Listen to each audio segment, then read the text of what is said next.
Henry Ford had asked people what they wanted, if he had asked, they would have said faster horses. So what we need, I think, many times is we need to have some foresight, some imagination. We cannot ask people and say, what do you want from television in the future? We can ask people, we get answers. But there's a few things that are not entirely obvious to everyone. And if we just make faster horses, we'll just have horses, but we really want a car. I think if we're looking in this direction, the future of television and of film is to send and to receive, not just to send. And that is kind of trivial, obviously.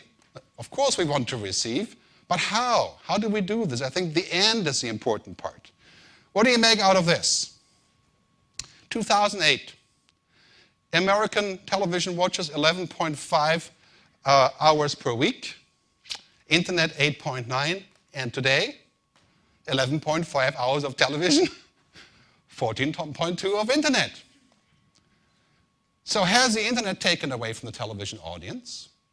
Not according to this, right? Because they're doing both at the same time.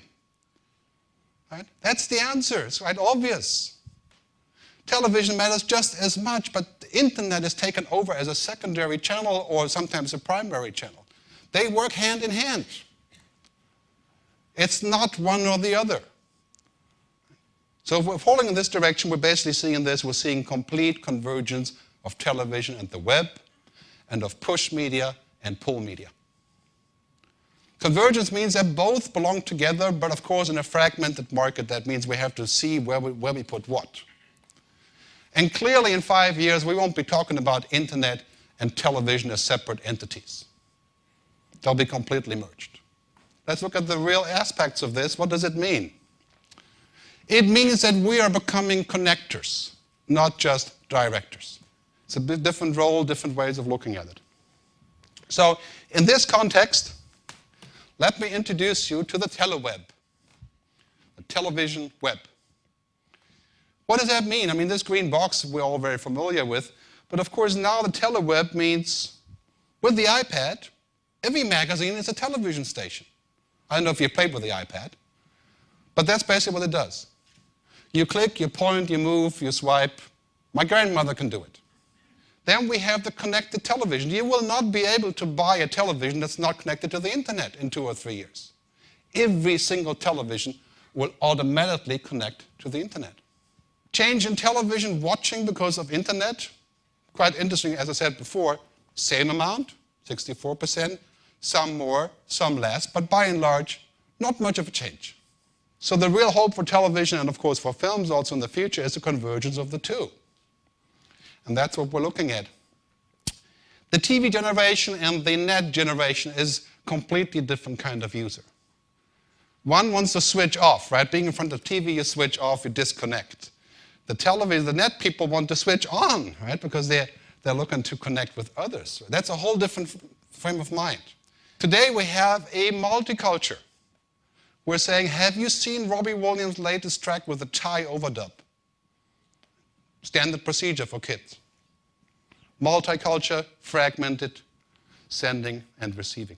So there you could argue, because of the power of social networks, Facebook could very well be the next BBC. There's one big difference here, of course, right? Facebook does not have a license to broadcast anything. But Facebook is broadcasting us to each other. Facebook is already a broadcaster. So it's a micro broadcast. Imagine what would happen if Facebook gets a TV license. With one swoop, that'd be as big as the ZDF and BBC and Australian television all thrown together.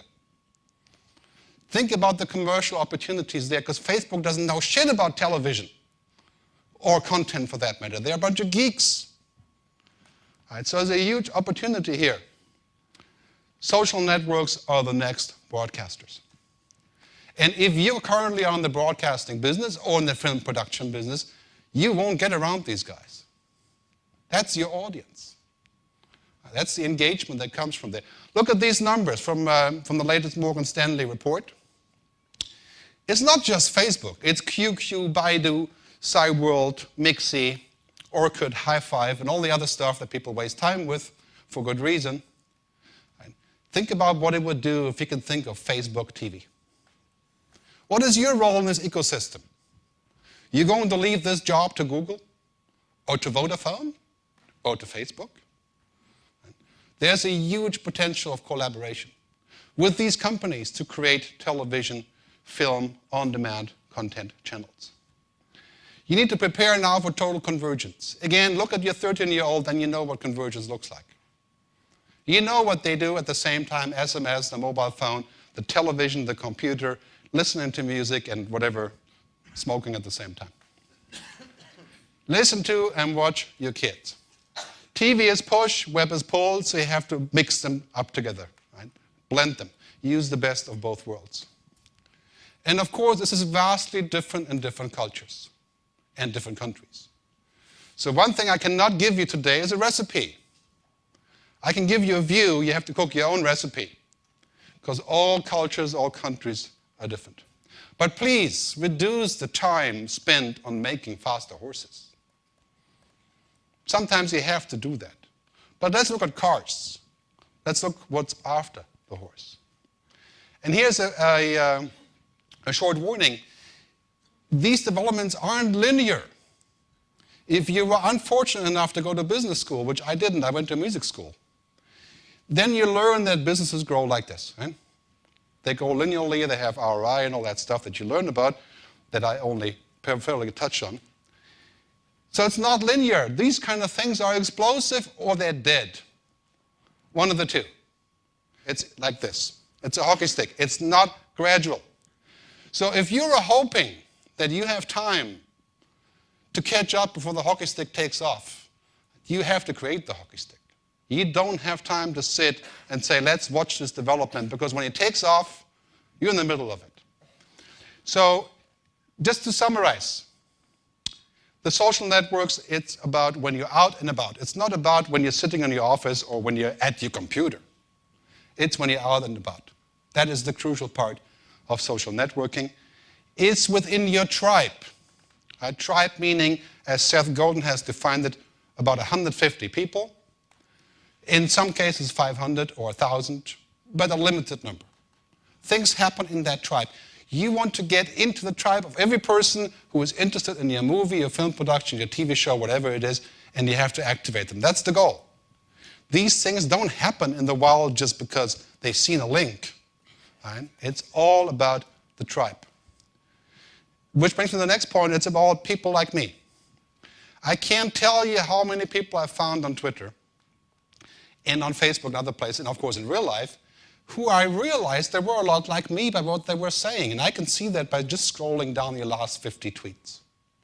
Not by being like me in the sense of a total sense, but just in terms of the mind, right? Thankfully not the body. So people like me finding those, I mean, that is the mission of what we're doing on the web. That's after all our culture, right? The right time, the right place, with transparency and the users in control always. Last point is, people will give you money because they trust you. They will not give you money if you force them. They will give you money when, and that's never really been different, except that the web makes it extreme case.